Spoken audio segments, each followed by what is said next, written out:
le premier passage observé, c'est novembre 1631, c'est Pierre Gassendi. Et c'est suite à une prédiction, la première du genre, faite par Kepler quelques années auparavant.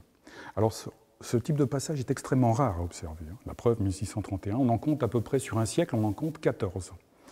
Et c'est la raison pour laquelle le prochain qui va se produire, donc ça va être le 9 mai 2016, est extrêmement intéressant de ce point de vue-là, par sa rareté. Donc c'est une occasion unique à ne pas manquer. Donc le prochain passage de Mercure devant le Soleil du 9 mai 2016 va être intéressant à plusieurs titres. D'une part, il va se produire début mai. Ça veut dire que l'on peut espérer que la météo soit suffisamment clémente pour permettre de son observation. En plus, le Soleil sera haut dans le ciel.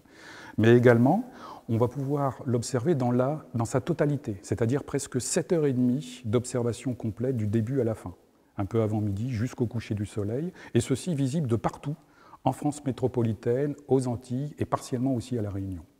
Donc c'est un passage vraiment unique à ne pas manquer, d'autant plus que les prochains vont se produire en novembre 2019 et en mai 2049. Pour observer donc le passage de Mercure, surtout, n'observez pas directement le Soleil à l'œil nu, mais ni même en utilisant des lunettes éclipses, par exemple, parce que de toute façon, Mercure est si petit que vous ne le verriez pas.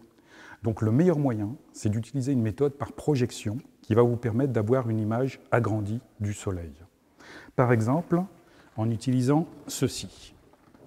C'est un solarscope qui permet, donc, dans des conditions de confort et de sécurité, d'observer tranquillement le Soleil par le biais d'un objectif et de projeter une image sur le fond, hein, sur l'écran, une image agrandie du Soleil qui sera d'à peu près 12 cm de diamètre.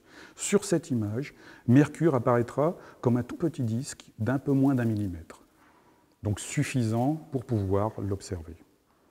C'est vraiment la méthode la plus simple à utiliser. Donc il ne me reste plus qu'à vous souhaiter une très bonne observation du passage de Mercure devant le Soleil.